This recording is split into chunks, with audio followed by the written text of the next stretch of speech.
Hello friend, welcome to my YouTube channel study with interest and love.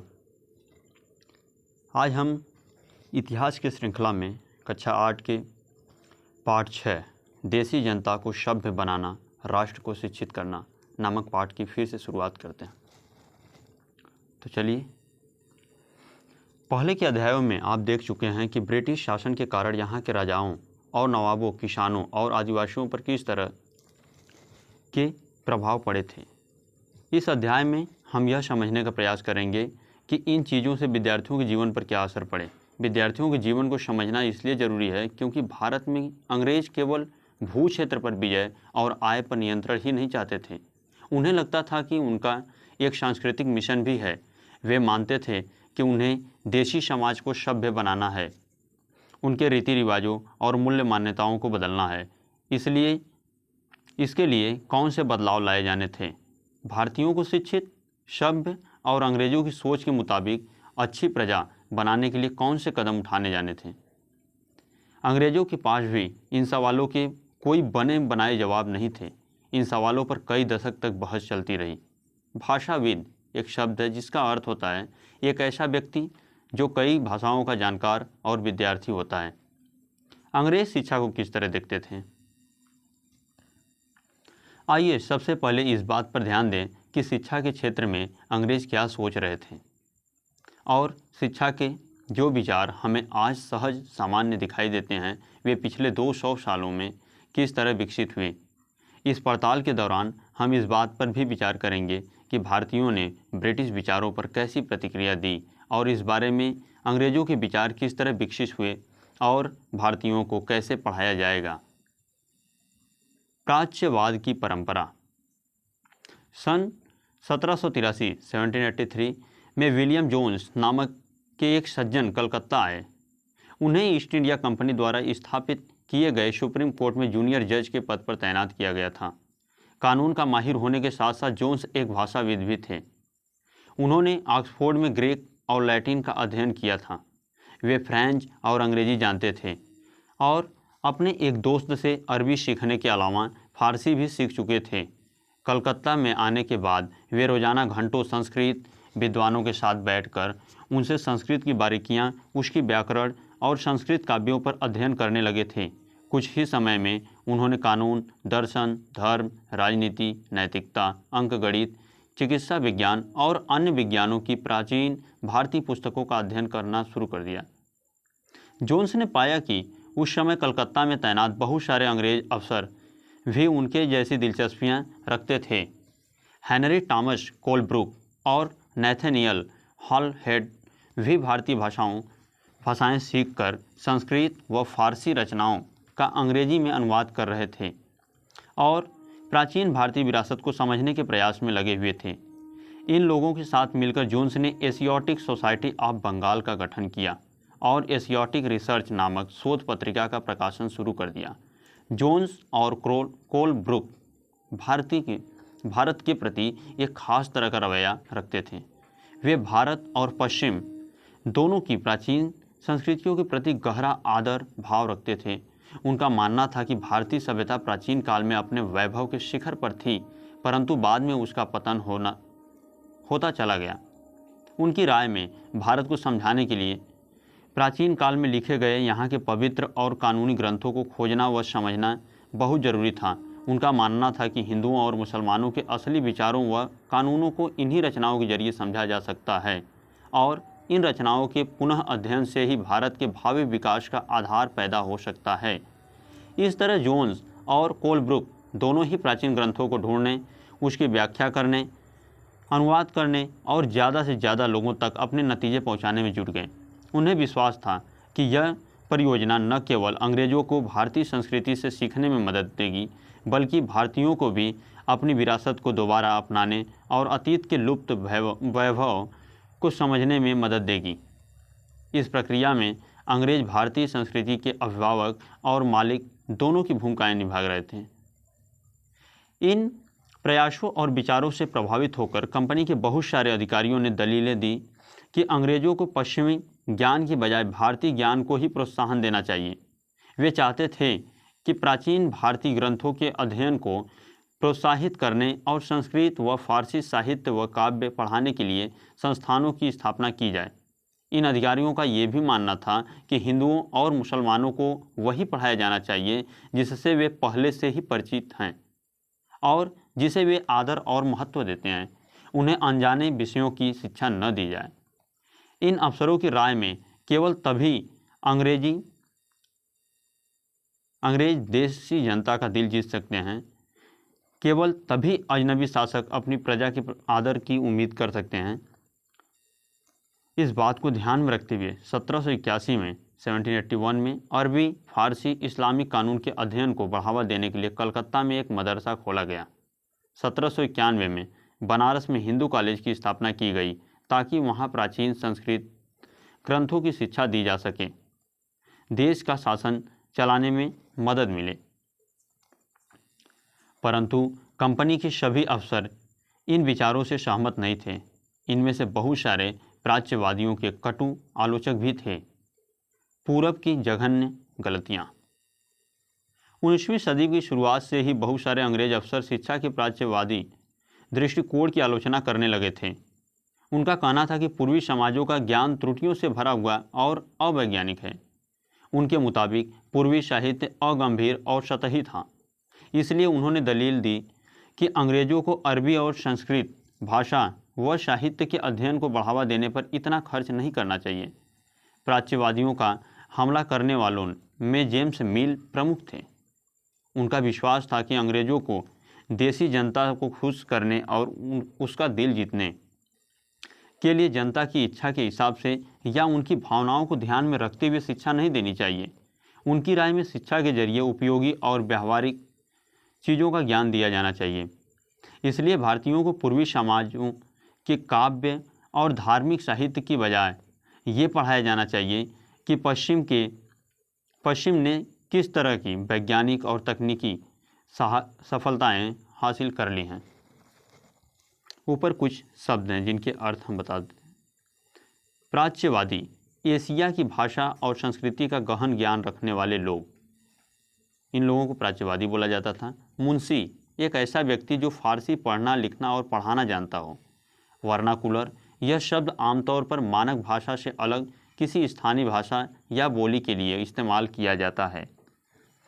Bharat जैसे औपनिवेशिक देशों में अंग्रेज रोजमर्रा इस्तेमाल की स्थानीय भाषाओं और साम्राज्यवादी शासकों की भाषा अंग्रेजी के बीच फ़र्क को चिन्हित करने के लिए इस शब्द का इस्तेमाल करते थे। मदरसा, सीखने के स्थान को अरबी भाषा में मदरसा कहा जाता है। यह किसी भी तरह का स्कूल या कॉलेज या कोई और संस्थान हो सकता है। 1830 के दशक तक प्राच्यवादियों का विरोध और तीखा हो गया था। थॉमस बैबिंगटन मैकाले इन आलोचकों में सबसे मुखर और प्रभावशाली विचारक थे। वह भारत को असभ्य देश मानते थे जिसे सभ्यता का पाठ पढ़ाना जरूरी था। मैकाले के मुताबिक पूर्वी ज्ञान की कोई भी शाखा इंग्लैंड की प्रगति के समकक्ष नहीं थी। मैकाले का कहना था कि एक अच्छे यूरोपीय पुस्तकालय का केवल एक खाना ही भारत और अरब के समूचे देसी साहित्य के बराबर है। उनका तर्क था कि भारत में ब्रिटिश सरकार को प्राच्यवादी ज्ञान पर सरकारी पैसा बर्बाद नहीं करना चाहिए क्योंकि इससे कोई फ़ायदा होने वाला नहीं है। गहन और आवेशपूर्वक मैकाले ने अंग्रेजी भाषा सिखाने की ज़रूरत पर जोर दिया। उनका मानना था कि अंग्रेजी के ज्ञान से भारतीयों को दुनिया की श्रेष्ठतम साहित्यिक कृतियों को पढ़ने का मौका मिलेगा। यहाँ के लोग पश्चिमी विज्ञान और दर्शन के क्षेत्र में हुए विकास से अवगत हो पाएंगे। इस प्रकार उनका कहना था कि अंग्रेजी पढ़ाना लोगों को सभ्य बनाने, उनकी रुचियों, मूल्यों और संस्कृति को बदलने का रास्ता हो सकता है। मैकाले के मिनट्स ब्यूरो के आधार पर 1835 का अंग्रेजों का शिक्षा का अधिनियम पारित किया गया, जिसको मैकाले का शिक्षा पद्धति भी बोलते हैं। ये फैसला भी लिया गया कि अंग्रेजी को उच्च शिक्षा का माध्यम बनाया जाए और कलकत्ता मदरसे तथा बनारस संस्कृत कॉलेज जैसे प्राच्यवादी संस्थानों को प्रोत्साहन न दिया जाए। इन संस्थानों को अपने आप क्षरण का शिकार होते जा रहे अंधकार के मंदिरों की संज्ञा दी गई। अब स्कूलों के लिए भी अंग्रेजी पाठ्य पुस्तकें छपने लगी। व्यवसाय के लिए शिक्षा। 1854 में ईस्ट इंडिया कंपनी के लंदन स्थित कोर्ट ऑफ डायरेक्टर्स ने भारतीय गवर्नर जनरल को शिक्षा के विषय में एक नोट भेजा। कंपनी के नियंत्रक मंडल के अध्यक्ष चार्ल्स वुड के नाम से जारी किए गए संदेश को वुड का नीति पत्र, वुड्स डिस्पैच के नाम से जाना जाता है। इस दस्तावेज में भारत ने लागू की जाने वाली शिक्षा नीति की रूपरेखा स्पष्ट करते हुए एक बार फिर दोहराया गया कि प्राच्यवादी ज्ञान के स्थान पर यूरोपीय शिक्षा को अपनाने से कितने व्यावहारिक लाभ प्राप्त होते हैं। इस दस्तावेज में यूरोपीय शिक्षा का एक व्यावहारिक लाभ आर्थिक क्षेत्र में बताया गया था। उसके मुताबिक यूरोपीय शिक्षा के माध्यम से भारतीयों को व्यापार और वाणिज्यिक के विस्तार से होने वाले लाभों को समझाने और देश के संसाधनों के विकास का महत्व समझने में मदद मिलेगी। यदि उन्हें यूरोपीय जीवन शैली से अवगत कराया गया तो उनकी रुचियों और आकांक्षाओं में भी बदलाव आएगा। ब्रिटिश वस्तुओं की मांग पैदा होगी क्योंकि तब वहाँ के लोग यूरोप में बनी चीज़ों को अपनाना और खरीदना शुरू कर देंगे। वुड के नीति पत्र में यह तर्क भी दिया गया था कि यूरोपीय शिक्षा से भारतीयों के नैतिक चरित्र का उत्थान होगा। इससे वे ज़्यादा सत्यवादी और ईमानदार बन जाएंगे और फलस्वरूप कंपनी के पास भरोसेमंद कर्मचारियों की कमी नहीं रहेगी। दस्तावेज के मुताबिक पूर्व का साहित्य न केवल भयानक त्रुटियों से भरा पड़ा था, बल्कि यह लोगों में न तो काम के प्रति दायित्व और समर्पण का भाव पैदा कर सकता है और न ही शासन के लिए आवश्यक निपुणता पैदा कर सकता है। 1854 के नीति पत्र के बाद अंग्रेजों ने कई अहम कदम उठाए। सरकारी शिक्षा विभागों का गठन किया गया ताकि शिक्षा संबंधी सभी मामलों पर सरकार का नियंत्रण स्थापित किया जा सके। विश्वविद्यालयी शिक्षा की व्यवस्था विकसित करने के लिए भी कदम उठाए गए। 1857 में जब मेरठ और दिल्ली में सिपाही विद्रोह कर रहे थे, उसी समय कलकत्ता, मद्रास और बम्बई विश्वविद्यालयों की स्थापना की जा रही थी। स्कूली शिक्षा प्रणाली में परिवर्तन के प्रयास भी किए गए। 19वीं सदी में बम्बई विश्वविद्यालय का ये चित्र है।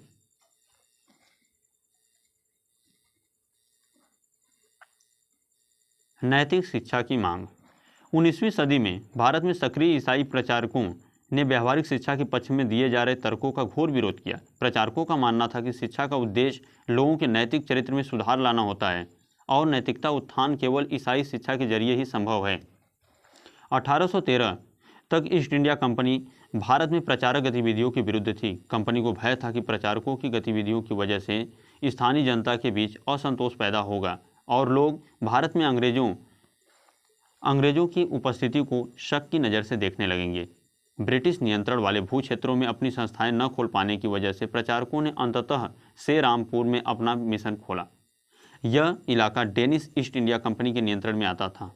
वर्ष 1800 में एक छापाखाना लगाया गया और 1818 में एक कॉलेज खोला गया। 19वीं सदी के दौरान पूरे भारत में प्रचारक स्कूल खोले गए, परंतु 1857 के बाद भारत की ब्रिटिश सरकार प्रचारक शिक्षा को प्रत्यक्ष सहायता देने में आनाकानी करने लगी थी। सरकार को लगता था कि स्थानीय रीति रिवाजों, व्यवहारों, मूल्य मान्यताओं और धार्मिक विचारों से किसी भी तरह की छेड़छाड़ देसी लोगों को भड़का सकती है।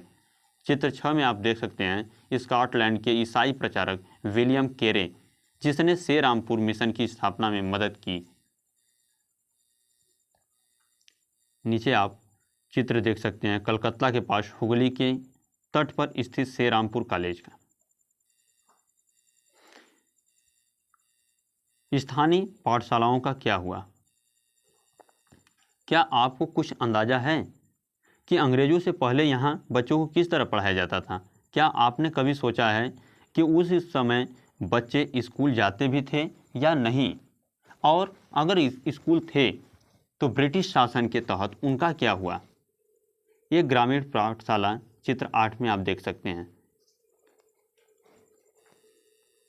विलियम एडम की रिपोर्ट के अनुसार 1830 के दशक में स्कॉटलैंड से आए ईसाई प्रचारक विलियम एडम ने बंगाल और बिहार के जिलों का दौरा किया। कंपनी ने उन्हें देसी स्कूलों में शिक्षा की प्रगति पर रिपोर्ट तैयार करने का जिम्मा सौंपा था। एडम ने जो रिपोर्ट तैयार की वह दिलचस्प थी। एडम ने पाया कि बंगाल और बिहार में 1 लाख से ज़्यादा पाठशालाएं हैं। ये बहुत छोटे छोटे केंद्र थे जिनमें आमतौर पर 20 से ज़्यादा विद्यार्थी नहीं होते थे। फिर भी इन पाठशालाओं में पढ़ने वाले बच्चों की कुल संख्या काफ़ी बड़ी, यानी 20 लाख से भी ज़्यादा थी। ये पाठशालाएं संपन्न लोगों या स्थानीय समुदाय द्वारा चलाई जा रही थी। कई पाठशालाएं स्वयं गुरु द्वारा ही प्रारंभ की गई थी। शिक्षा का तरीका काफ़ी लचीला था।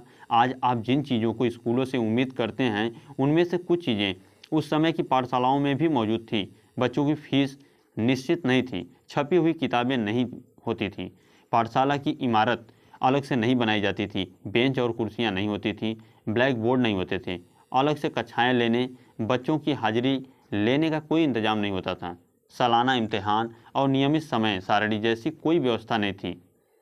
कुछ पाठशालाएं बरगद की छांव में ही चलती थी, तो कई गांव की किसी दुकान या मंदिर के कोने में या गुरु के घर पर ही बच्चों को पढ़ाया जाता था। बच्चों की फीस उनके माँ बाप की आमदनी से तय होती थी। अमीरों को ज़्यादा और गरीबों को कम फीस देनी पड़ती थी। शिक्षा मौखिक होती थी और क्या पढ़ाना है यह बात विद्यार्थियों की ज़रूरतों को देखते हुए गुरु ही तय करते थे। विद्यार्थियों को अलग कक्षाओं में नहीं बिठाया जाता था, सभी एक जगह एक साथ बैठते थे। अलग अलग स्तर के विद्यार्थियों के साथ गुरु अलग से बात कर लेते थे। एडम ने पाया कि लचीली प्रणाली स्थानीय आवश्यकताओं के लिए काफ़ी अनुकूल है। उदाहरण के लिए फसलों की कटाई के समय कक्षाएं बंद हो जाती थीं, क्योंकि उस समय गांव के बच्चे प्रायः खेतों में काम करने चले जाते थे। कटाई और अनाज निकल जाने के बाद पाठशाला दोबारा शुरू हो जाती थी। इसका परिणाम यह था कि साधारण काश्तकारों के बच्चे भी पढ़ाई कर सकते थे। नई दिनचर्या, नए नियम। 19वीं सदी के मध्य तक कंपनी का ध्यान मुख्य रूप से उच्च शिक्षा पर था। इसलिए कंपनी ने स्थानीय पाठशालाओं के कामकाज में भी कभी ज़्यादा दखल नहीं दिया। 1854 के बाद कंपनी ने देसी शिक्षा व्यवस्था में सुधार लाने का फैसला किया। कंपनी का मानना था कि इसके लिए मौजूदा व्यवस्था के भीतर ही बदलाव किए जा सकते हैं। कंपनी एक नई दिनचर्या, नए नियमों और नए नियमित निरीक्षणों के जरिए पाठशालाओं को और व्यवस्थित करना चाहती थी। इसके लिए क्या किया जा सकता था? कंपनी ने क्या कदम उठाए? सबसे पहले तो कंपनी ने बहुत सारे पंडितों को सरकारी नौकरी पर रख लिया। इनमें से प्रत्येक पंडित को 4-5 स्कूलों की देखरेख का जिम्मा सौंपा जाता था। पंडितों को काम पाठशालाओं का दौरा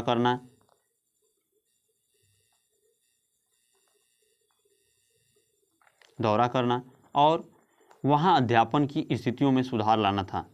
प्रत्येक गुरु को निर्देश दिया गया कि वे समय समय पर अपने स्कूल के बारे में रिपोर्ट भेजें और कक्षाओं को नियमित समय सारणी के अनुसार पढ़ाएं। अब अध्यापन पाठ्य पुस्तकों पर आधारित होगा और विद्यार्थियों की प्रगति को मापने के लिए वार्षिक परीक्षाओं की रूपरेखा तैयार की जाने लगी। विद्यार्थियों से कहा गया कि वे नियमित रूप से शुल्क दें, नियमित रूप से कक्षा में आएं, तय सीट पर बैठें और अनुशासन के नियमों का पालन करें। नए नियमों पर चलने वाली पाठशालाओं को सरकारी अनुदान मिलने लगे। जो पाठशालाएं नई व्यवस्था के भीतर काम करने को तैयार नहीं थी, उन्हें कोई सरकारी सहायता नहीं दी जाती थी। जिन गुरुओं ने सरकारी निर्देशों का पालन करने की बजाय अपनी स्वतंत्रताएं बनाए रखी, वे सरकारी सहायता प्राप्त और नियमों से चलने वाली पाठशालाओं के सामने कमज़ोर पड़ने लगे। इन नए नियमों और दिनचर्या का एक और भी नतीजा हुआ। पहले वाली व्यवस्था में गरीब किसानों के बच्चे भी पाठशालाओं में जा सकते थे, क्योंकि शालाओं की समय सारणी काफ़ी लचीली होती थी। नई व्यवस्थाओं के अनुसार अनुशासन की मांग थी कि बच्चे नियमित रूप से स्कूल आएं। अब कटाई के मौसम में भी बच्चों का स्कूल में आना जरूरी था, जबकि उस समय गरीब घरों के बच्चे खेतों में काम करने जाया करते थे। अगर कोई बच्चा स्कूल नहीं आ पाता था तो उसे अनुशासनहीनता माना जाता था, यानी बच्चा पढ़ना लिखना ही नहीं चाहता। चित्र 9 में आप अरबिंदो घोष जी का चित्र देख पा रहे हैं। अरबिंदो घोष ने 15 जनवरी 1908 को बॉम्बे, जो आपका मुंबई में अपने एक संभाषण में राष्ट्रीय शिक्षा पर बोलते हुए कहा कि इसका लक्ष्य छात्रों में राष्ट्रीयता का भाव जागृत करना है। इसके लिए अपने पूर्वजों के साहसिक कार्यों पर गहराई से चिंतन करना आवश्यक होगा। शिक्षा को मातृभाषा में होना चाहिए ताकि यह अधिक से अधिक लोगों तक पहुंच सके। अरबिंदो ने इस बात पर भी बल दिया कि यद्यपि छात्रों को अपने मूल के साथ जुड़े रहना चाहिए, फिर भी उनको आधुनिक वैज्ञानिक और आविष्कारों तथा लोकप्रिय शासन व्यवस्था के संदर्भ में पश्चिमी देशों के अनुभव का भी भरपूर लाभ उठाना चाहिए। इसके अतिरिक्त छात्रों को कोई हस्तकला भी सीखनी चाहिए ताकि वे स्कूल छोड़ने पर यथासंभव रोजगार पा सकें। राष्ट्रीय शिक्षा की कार्यसूची। केवल अंग्रेज अफसर ही भारत में शिक्षा के बारे में नहीं सोच रहे थे। 19वीं सदी की शुरुआत से ही भारत के विभिन्न भागों के बहुत सारे विचारक शिक्षा के व्यापक प्रचार की जरूरत पर जोर देने लगे थे। यूरोप में आ रहे बदलावों से प्रभावित कुछ भारतीयों का मानना था कि पश्चिमी शिक्षा भारत का आधुनिकीकरण कर सकती है। उन्होंने अंग्रेजों से आह्वान किया कि वे नए स्कूल, कॉलेज और विश्वविद्यालय खोलें तथा शिक्षा पर ज़्यादा से ज़्यादा पैसा खर्च करें। इस दिशा में हुए कुछ प्रयासों के बारे में आप अध्याय 8 में पढ़ेंगे, परंतु बहुत सारे भारतीय पश्चिमी शिक्षा के विरुद्ध थे। महात्मा गांधी और रविंद्रनाथ टैगोर इसी तरह के लोगों में से थे। आइए देखें उनका क्या कहना था। अंग्रेजी शिक्षा ने हमें गुलाम बना दिया है। महात्मा गांधी का कहना था कि औपनिवेशिक शिक्षा ने भारतीयों के मस्तिष्क में हीनता का बोध पैदा कर दिया है। इसके प्रभाव में आकर यहाँ के लोग पश्चिमी सभ्यता को श्रेष्ठतर मानने लगे हैं और अपनी संस्कृति के प्रति उनका गौरव भाव नष्ट हो गया है। महात्मा गांधी ने कहा कि शिक्षा में विष भरा है, अंग्रेजी शिक्षा में विष भरा है, यह पापपूर्ण है। इसने भारतीयों को दास बना दिया है, इसने लोगों पर प्रभाव डाला है। उनके मुताबिक पश्चिम से आने वाली हर चीज़ की प्रशंसा करने वाले इस संस्थानों में पढ़ने वाले भारतीय ब्रिटिश शासन को पसंद करने लगे थे। महात्मा गांधी एक ऐसी शिक्षा के पक्षधर में थे जो भारतीयों के भीतर प्रतिष्ठा और स्वाभिमान का भाव पुनर्जीवित करे। राष्ट्रीय आंदोलनों के दौरान उन्होंने विद्यार्थियों से आह्वान किया कि वे शिक्षा संस्थानों को छोड़ दें और अंग्रेजों को बताया कि अब वे गुलाम बने रहने के लिए तैयार नहीं हैं। महात्मा गांधी की दृढ़ मान्यता थी कि शिक्षा केवल भारतीय भाषाओं में ही दी जानी चाहिए। उनके मुताबिक अंग्रेजी में दी जा रही शिक्षा भारतीयों को अपाहिज बना देती है। उसने उन्हें अपने सामाजिक परिवेश से काट दिया है और उन्हें अपनी ही भूमि पर अजनबी बना दिया है। उनकी राय में विदेशी भाषा बोलने वाले, स्थानीय संस्कृति से घृणा करने वाले अंग्रेजी शिक्षा भारतीय अपनी जनता से जुड़ने के तौर तरीके भूल चुके थे। महात्मा गांधी का कहना था पश्चिमी शिक्षा मौखिक ज्ञान की बजाय केवल पढ़ने और लिखने पर केंद्रित है। उसमें पाठ्य पुस्तकों पर तो जोर दिया जाता है, लेकिन जीवन अनुभवों और व्यवहारिक ज्ञान की उपेक्षा की जाती, माफ़ करिएगा। गांधी का तर्क था कि शिक्षा से व्यक्ति का दिमाग और आत्मा विकसित होनी चाहिए। उनकी राय में केवल साक्षरता यानी पढ़ने और लिखने की क्षमता पा लेना ही शिक्षा नहीं होती। इसके लिए तो लोगों को हाथ से काम करना पड़ता है, हुनर सीखने पड़ते हैं और यह जानना पड़ता है कि विभिन्न चीज़ें किस तरह काम करती हैं। इससे उनका मस्तिष्क और समझने की क्षमता दोनों विकसित होती है। साक्षरता ही शिक्षा नहीं है। महात्मा गांधी ने लिखा था, शिक्षा से मेरा मतलब इस बात से है कि बालक और मनुष्य के देह, मस्तिष्क और भावना के श्रेष्ठ तत्वों को सामने लाया जाए। साक्षरता न तो शिक्षा का अंत है और न ही इसकी शुरुआत।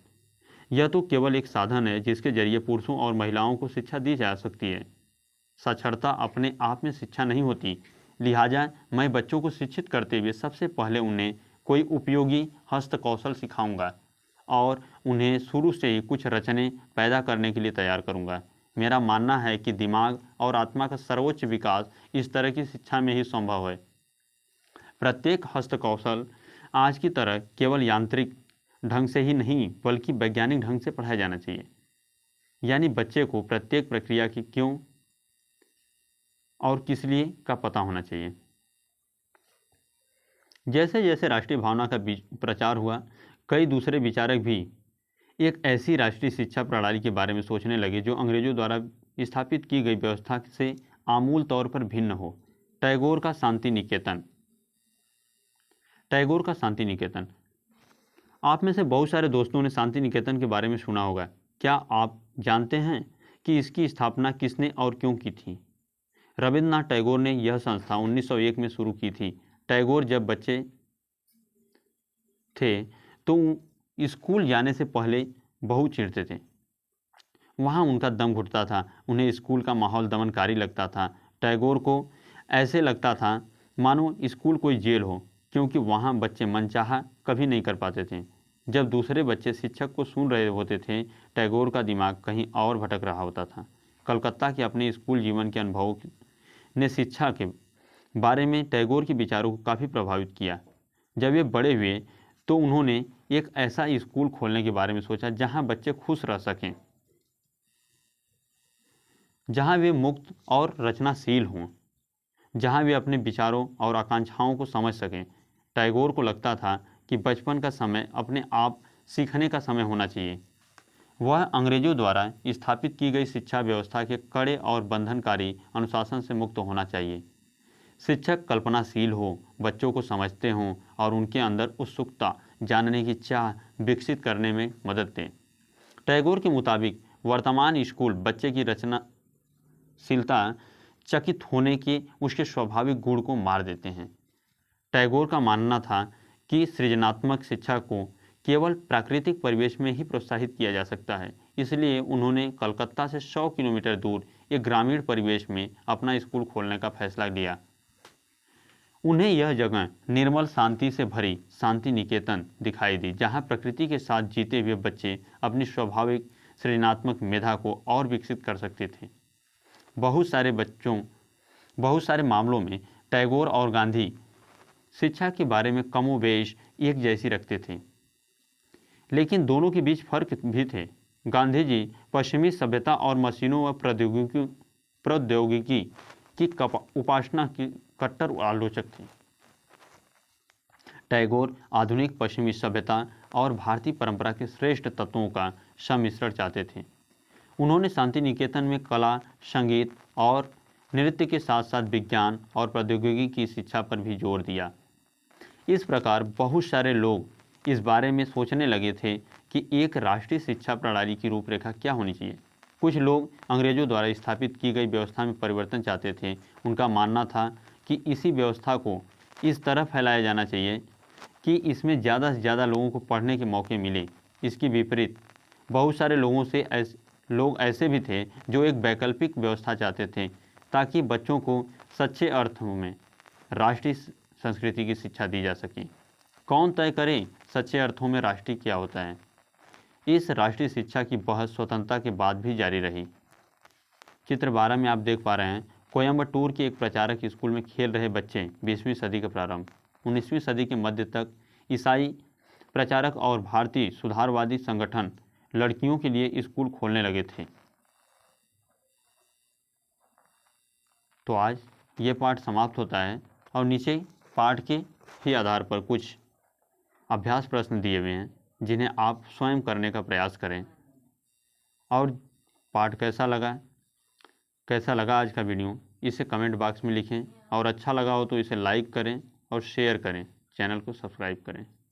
Thank you.